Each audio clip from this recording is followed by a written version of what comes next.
औज़ुबिल्लाहिमिनश्शैतानिर्रजीम बिस्मिल्लाहिर्रहमानिर्रहीम अस्सलाम वालेकुम वरहमतुल्लाहि वबरकातुहू। डियर स्टूडेंट, उम्मीद है कि आप सब लोग खैरियत से होंगे। लास्ट टाइम हमने बात की थी मुख्तलिफ कंप्यूटर फंक्शन के ऊपर, ऑपरेटिंग सिस्टम फंक्शन के ऊपर बात की थी। आज हमारे पास जो नेक्स्ट फंक्शन है जो ऑपरेटिंग सिस्टम फंक्शन करता है, उसमें सबसे पहले हमारे पास आता है नेटवर्क मैनेजमेंट। नेटवर्क मैनेजमेंट के अंदर आपके पास क्या होता है? सबसे पहले हम बात करेंगे नेटवर्क के ऊपर और मैनेजमेंट के ऊपर बाद में बात करेंगे। नेटवर्क बेसिकली होता क्या है? नेटवर्क आपके पास मुख्तलिफ कंप्यूटर जब मिलते हैं एक ही स्टेशन के ऊपर या एक ही नेटवर्क के ऊपर, तो हम कहते हैं कंप्यूटर नेटवर्क। बेसिकली नेटवर्क किस चीज़ का बनाएंगे? हम कंप्यूटर नेटवर्क बनाएंगे जिसके अंदर आपके पास टू और more computer connected with certain media, means के एक केबल के साथ या एक नेटवर्क या एक सर्वर के साथ जुड़े होंगे, उस चीज़ को हम क्या कहेंगे? Computer network. अब यहाँ पे इसकी मैंने डिटेल के साथ यहाँ पे एक नेटवर्क की डेफिनेशन लिखी है। तो a network is a collection of two और more connected computer. Network basically आपके पास एक कलेक्शन होता है टू और मोर, दो या दो से ज़्यादा। जैसे आपके पास कोई भी आप एक नेटवर्क बनाते हैं, उसके अंदर देखा होगा कि आपके पास टू और मोर कंप्यूटर होते हैं, जिनके अंदर आपके पास एक मेन सर्वर होता है, सर्वर के साथ आगे आपके पास जितने भी कंप्यूटर जुड़े होते हैं हम क्लाइंट कहते हैं। जिस तरह हमने मुख्तलिफ ऑपरेटिंग सिस्टम के अंदर पढ़ा था, मल्टी प्रोसेसर के ऊपर हमने पढ़ा था और मल्टी प्रोग्रामिंग के ऊपर हमने वहाँ पे ये बात की थी। यहाँ पे हमारे पास क्या नेटवर्क क्या चीज़ होगी? जिसके अंदर आपके पास कलेक्शन होगी टू और more connected computer to share the resources.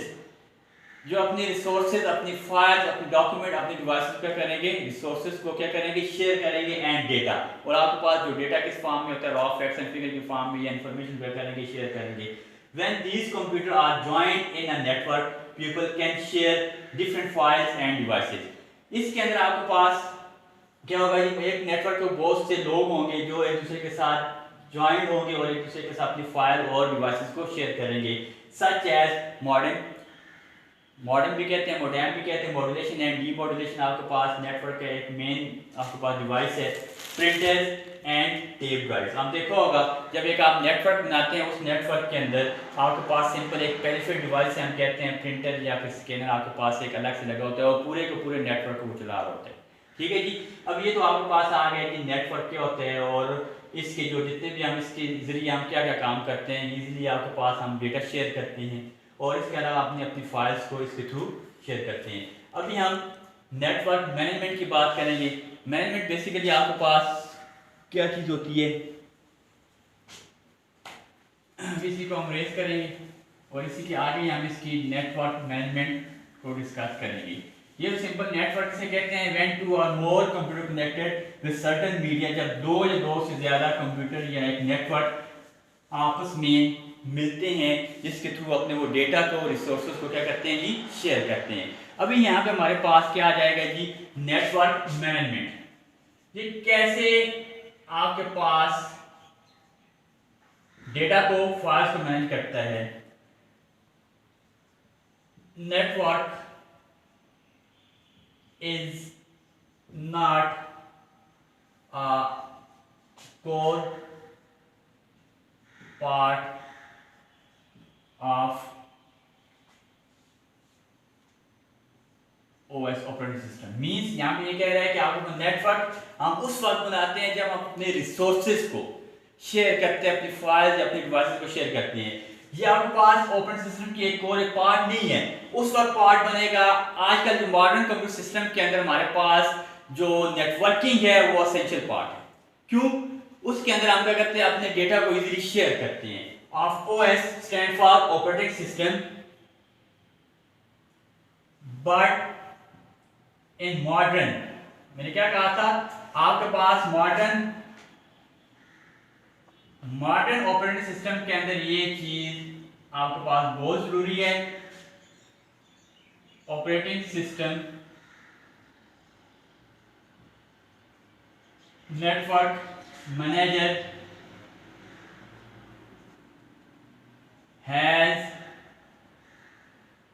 Become essential. Essential मैंने पहले कहा था कि आपके पास मॉडर्न ऑपरेटिंग सिस्टम के अंदर ये जो आपके पास नेटवर्क मैनेजमेंट है, ये आपके पास बहुत ही इंपॉर्टेंट और जरूरी जुज़ है।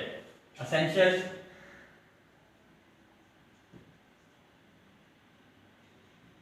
To efficiently manage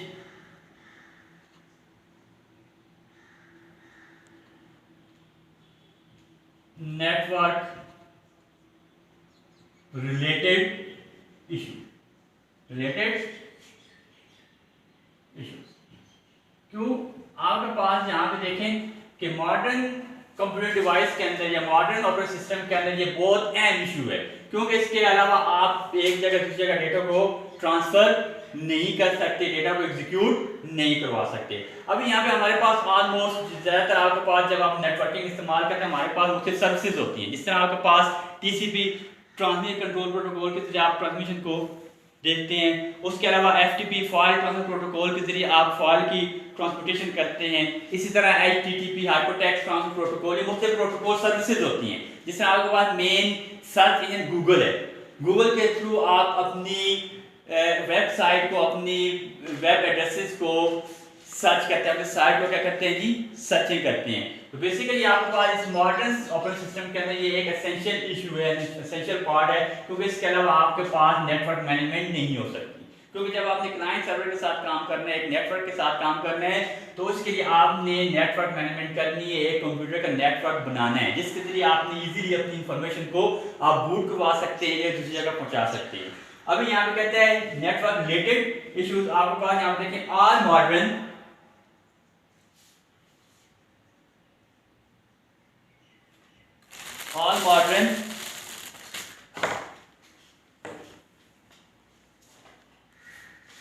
OS operating system are capable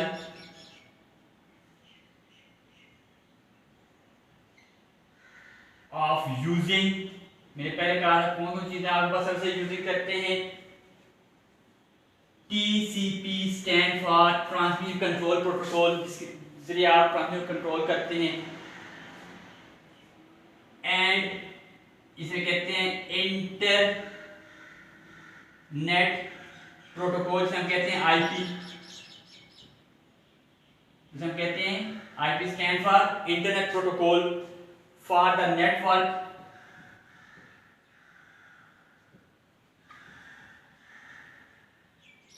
supporting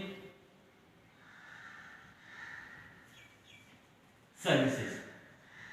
ये नेटवर्क को आपके पास नेटवर्क मैनेजमेंट को सपोर्ट करते हैं। अभी हमारे पास जो कौन कौन से ऑपरेटिंग सिस्टम है जो हमें ये फैसिलिटी मुहैया करते हैं, मैनी ऑपरेटिंग सिस्टम में आपके पास एग्जांपल में लिखते हैं, many OS support networking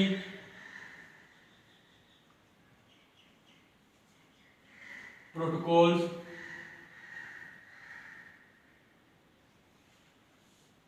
such as कौन कौन सी आए थे आपके पास, MS माइक्रोसॉफ्ट सर्वर 2003, ये आपके पास नेटवर्क सर्वर है, आपके पास नेटवर्किंग इस्तेमाल होता है, MS माइक्रोसॉफ्ट सर्वर 2008, यूनिक्स इसकी एग्जांपल में आ जाते हैं, ये नेटवर्किंग सर्वर है आपके पास, लिनक्स आपके पास आ जाता है, मैक OS पढ़ा था हमने, एक्सेट्रा। ये हमारे पास क्या आ जाते हैं जी, नेटवर्क सर्वर आ जाते हैं, जो आपके पास क्या सर्विसेज प्रोवाइड करते हैं, किसकी, नेटवर्किंग की।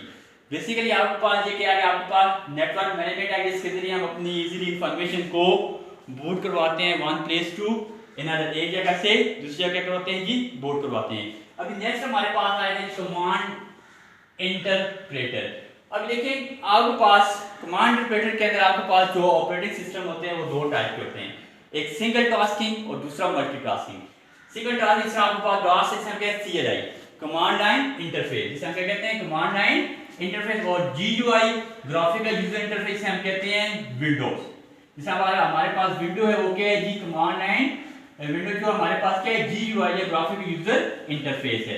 अभी ये इंटरप्रेटर बेसिकली आपके पास होता क्या है, इंटरप्रेटर, कंपाइलर, ये आपके पास आगे बात हम करेंगे, ट्रांसलेटर, ट्रांसलेशन सॉफ्टवेयर, या हम कहते हैं लैंग्वेज प्रोसेसर भी कहते हैं, इंटरप्रेटर आ जाता है, असेंबलर आ जाता है, कंपाइलर आ जाता है। यहाँ पे कमांड इंटरप्रेटर का नाम, कैसे इंटरप्रेट करते हैं हम कमांड को। हमारे पास दो तरह की आ जाती हैं कमांड इंटरप्रेटर। तो मैंने क्या कहा था आपको, दो तरह के आते हैं आज, CLI जिसे हम कहते हैं कमांड लाइन इंटरफेस, और दूसरा आ जाता है GUI, जो विंडो आपके पास विंडो 7, विंडो 8, विंडो 10 आपके पास आ गया, ग्राफिकल यूजर इंटरफेस। तो जाहिर सी बात है ऑपरेटिंग सिस्टम आपको प्रोवाइड करते हैं एक फैसिलिटी यूजर को कंप्यूटर पर काम करने के लिए। दो तरह के आ जाते हैं, इसे हम कहते हैं सिंगल टास्क में CLI कमांड इंटरफेस और GUI ग्राफिक यूजर इंटरफेस। जो ग्राफिक यूजर इंटरफेस आपके पास आ जाते हैं वो विंडोज की टाइप्स में आ जाती है। विंडो आपके पास विंडो 7 आ जाती है, विंडो 7 आ गई, 8 आ गई, 10 आ गई एक्सेट्रा। और ये CLI आपके पास, CLI से मीन्स के डिस्क ऑपरेटिंग सिस्टम कहते हैं। CLI 1980s के अंदर हम इंट्रोड्यूस किया था आपको मैंने, ऑपरेटिंग सिस्टम के फर्स्ट सीरीज के अंदर ये मैंने आपको चीज़ डिस्कस करवाई थी। अभी यहाँ पे ये दो चीज़ें हमारे पास कमांड इंटरप्रेटर आ जाते हैं जिसके अंदर हम काम करते हैं। तो जाहिर बात है ऑपरेटिंग सिस्टम आपके पास दो तरह के आ जाते हैं, जिसमें हमने बहुत से उसकी सीरीज पढ़ी थी। कौन कौन सी पढ़ी थी? सिंगल ऑपरेटिंग सिस्टम में हमने DOS पढ़ा था, बैच ऑपरेटिंग सिस्टम पढ़ी थी, और ग्राफिक यूजर इंटरफेस के अंदर जिसे हम कहते हैं मल्टीटास्किंग ऑपरेटिंग सिस्टम के अंदर हमने बात की थी, जो हमारे पास आ जाती है। जी विंडोज़ के बारे में हमने बात की थी, जो जिससे मल्टी प्रोग्रामिंग की बात की थी, यूनिक्स की बात की थी, लिनक्स की हमने बात की थी, इससे और बहुत सारे हमने ऑपरेटिंग सिस्टम की बात की थी। तो बेसिकली ये जो होता है GUI आपके पास ग्राफिक यूजर इंटरफेस, उसके अंदर आपके पास फर्स्ट अपीयरेंस स्क्रीन होती है, डेस्कटॉप मुहैया होता है। यहाँ पे आपने सिर्फ ओनली DOS के अंदर कमांड लाइन इंटरफेस के ऊपर काम करना होता है।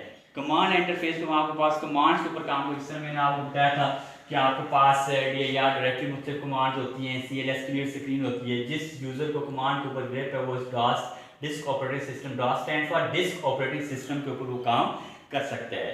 ये बेसिकली हमारे पास कमांड इंटरप्रेटर थे, जिस दो तरह के हमारे पास आ जाते हैं, जो यूज़र को मुहैया किए जाते हैं, जिसके मुताबिक वो जो भी यूज़र इसके ऊपर काम करे या इसके ऊपर काम, ज़्यादातर हम जो काम करते हैं ग्राफिकल, क्योंकि ये जो विंडो आपके पास यूज़र फ्रेंडली इन्वायरमेंट है, क्योंकि यूज़र इससे ज़्यादा मुस्तफ़ीद होता है, इसके ऊपर उसकी वर्किंग जो होती है आसान होती है। तो ये हमारे पास दो टॉपिक थे जिसके अंदर हमने नेटवर्किंग मैनेजमेंट की बात की, कमांड इंटरप्रेटर की बात की, और लास्ट में आपको मैं 2-3 बातें प्रोटेक्शन सिस्टम के बारे में बताऊंगा। प्रोटेक्शन सिस्टम बेसिकली आपके पास क्या अनऑथराइज्ड पर्सन होते हैं, जिससे हमने अपने डेटा को बचाना होता है। तो जाहिर बात है आप देखो नेटवर्क पे बहुत से क्लाइंट, बहुत सर्वर होते हैं, वहाँ पे आपकी फाइल को, आपके फोल्डर को, आपके डेटा को वो मिसहैप कर सकते हैं, डैमेज कर सकते हैं। इस तरह हम अपनी प्रोटेक्शन के लिए प्रोटेक्शन पासवर्ड वगैरह दे देते हैं, IDs वगैरह दे देते हैं, जिसके मुताबिक हम अनऑथराइज्ड पर्सन आपकी इंफॉर्मेशन को प्राप्त नहीं कर सकता। ये बेसिकली हमारे पास फंक्शन ऑफ ऑपरेटिंग सिस्टम थे जो हमने आज डिस्कस किए और कंप्लीट हो चुके हैं। नेक्स्ट टाइम हम प्रोसेस और प्रोसेस के स्टेज के बारे में बात करेंगे। तो ये आप अपने पास चीज़ें नोट कर लेनी है, इंशाल्लाह फिर मुलाकात होगी। अल्लाह हाफिज़।